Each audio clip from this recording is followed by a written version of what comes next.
নমস্কাৰ স্বাগতম জনাইছোঁ মোৰ অন্য এটি ভিডিঅ'লৈ। আজি এখন শাৰীত মই পেইণ্ট কৰিম।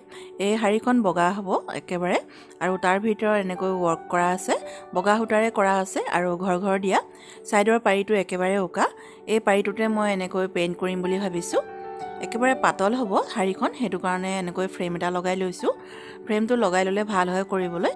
বহুতে কাপোৰখনৰ তলত কাগজ দিও কালাৰ কৰে, কিন্তু কাগজ দিলে কাগজখন কালাৰ কৰাৰ পিছত লাগি ধৰে, তেতিয়া কাপোৰখন বহুত ডাঠ হৈ পৰে আৰু অলপমান খৰখৰীয়া নিচিনা হৈ যায়। এয়াই মই ফুলৰ ডিজাইনটো আঁকিয়ে থৈছোঁ, এপাহ কৰিলোঁ। এতিয়া এই পিছৰ পাহ আপোনালোকক কৰি দেখুৱাম। তাৰ বাবে লৈছোঁ এনেকুৱা 3 নম্বৰ ব্ৰাছ এডাল আৰু এনেকুৱা ফেব্ৰিক কালাৰ এটা লৈছোঁ। এয়া চাওক, এইটো হৈছে কেমেলৰ ফেব্ৰিকা এক্ৰেলিক কালাৰ। এইটো আল্ট্ৰা হ'ব। ৰেড কালাৰ লৈছোঁ কৰিবলৈ আৰু ইয়াত মই এটা মিডিয়াম মিক্স কৰিম। এই মিডিয়ামটো 1 হ'ব। এনেকুৱা নৰ্মেল ফেব্ৰিক এক্ৰেলিক কালাৰত মিডিয়াম 1টোৱে ইউজ কৰে। এইটো আঠা হয়, কালাৰটোৰ লগত মিক্স কৰি লগাব লাগে, তেতিয়া কালাৰটো বহুত দিন কাপোৰত ফিক্সড হৈ থাকে। এতিয়া এখন প্লেট লৈছোঁ। প্লেটখনত মই এই কালাৰটো অলপ উলিয়াই ল'ম।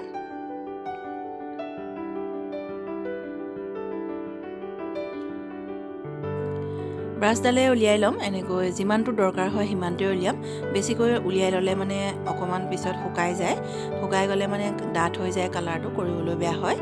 আৰু ইয়াত এতিয়া মই আঠা এটোপ দি দিম মিডিয়ামটো।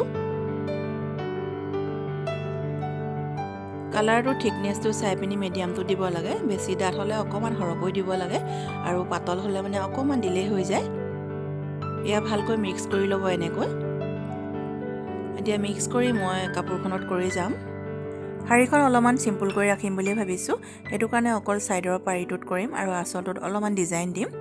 এই ফুলৰ ডিজাইনটোতো মই 3D ইউজ নকৰোঁ, সেইটো কাৰণে অকণমান মিহিকৈ কৰিব লাগিব ফুলপাহ।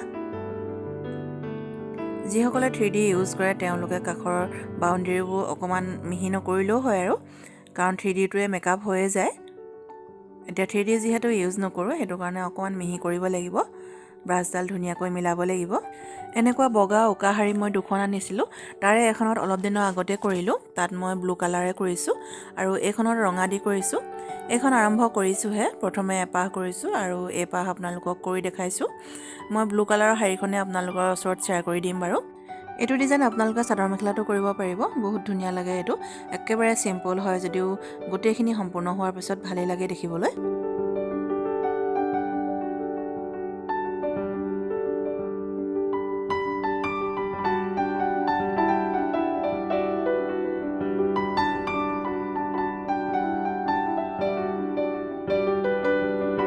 এয়া কৰি হৈ গৈছে। এতিয়া মই এইপাহ শুকাবলৈ দিম।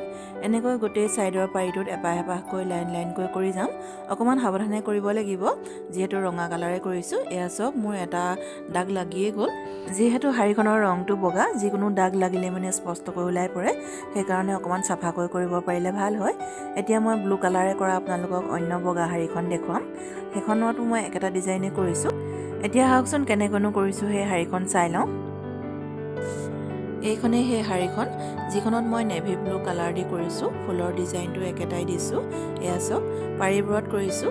এনেকৈ মই জাপিয়ে দেখুৱাব লাগিব শাৰীখন, মেলি দিলে মানে বহুত জেগা লাগিব আৰু ভালকৈ দেখুৱাব নোৱাৰিম। এয়া চাওক, কাপোৰখন বগা কাৰণে কৰি থাকোঁতেই অকণমান ৰঙচুৱা নিচিনা হৈ গৈছে, লেতেৰাই হৈ যায় আৰু কৰি থাকোঁতে। বহুতো ব্যস্ততাৰ মাজত একেদিনাইতো কৰিব নোৱাৰি, বহুদিন লাগে কৰিবলৈ। সেই কৰি থাকোঁতে উলিয়াওঁতে সোমোৱাওঁতে কৰি এনেকৈ বগা কাপোৰবোৰ লেতেৰা হৈ যায়। এয়া চাওক, আঁচলটোত মই এনেকৈ 2টা শাৰী দিছোঁ। প্ৰথমে এটা দিছোঁ, তাৰ ওপৰলৈ এটা দিছোঁ, অকণমান হেৰেঙাকৈ দিছোঁ। বহুত বেছি ডিজাইন দিয়া নাই আৰু একেবাৰে চিম্পুলকৈ ৰাখিছোঁ। আঁচলটোৰ একেবাৰে পাৰিটোৰ মই এনেকৈ পিক' কৰিয়ে লৈছোঁ। ইয়াত দহি চহি বটা নাই একো। বহুতে ধুনীয়া লাগে দেখিবলৈ, একেবাৰে চিম্পুলকৈ, আৰু বহুত চাফা লাগে পিন্ধিলে মানে এই শাৰীখন। এনেকুৱা চাওক, এনেকৈ পাৰিটোত দিছোঁ, এটা কালাৰে দিছোঁ আৰু 3Dও ইউজ কৰা নাই, একেবাৰে চিম্পুল আৰু। এয়া চাওক, বহুত ধুনীয়া লাগে দেখিবলৈ শাৰীখন পিন্ধিলে মানে। একেবাৰে লাইট ৱেইটৰ হৈছে, যিহেতু মই ফ্ৰেম দি কৰোঁ, সেইটো কাৰণে বেছি কালাৰ নালাগে। কিছুমানে এনেকৈ কাগজ দি কৰিলে মানে বহুত ডাঠ হৈ যায় আৰু পিছফালে কাগজবোৰো লাগি ধৰে, তেতিয়া বহুত গধুৰ হৈ যায়। এয়া চাওক, পিছফালে ওলোটাকৈ সমানেই কালাৰ লাগিছে। এই ডিজাইনটো আপোনালোকে সকলোতে কৰিব পাৰিব। চাদৰ মেখেলা, শাৰী, বেডশ্বীট, চোফা কভাৰ, গাৰু কভাৰ সকলোতে কৰিব পাৰিব ধুনীয়াকৈ ডিজাইন দি। এতিয়া আপোনালোকে এই ডিজাইনটো কেনেকুৱা পালে কমেণ্ট কৰি জনাব। আৰু যিসকল দৰ্শকে মোৰ এই ভিডিঅ'টো প্ৰথমবাৰৰ বাবে চাইছে তেওঁলোকে মোৰ চেনেলটো ছাবস্ক্ৰাইব কৰি ল'ব। তেন্তে আজিলৈ আহিছোঁ, ধন্যবাদ।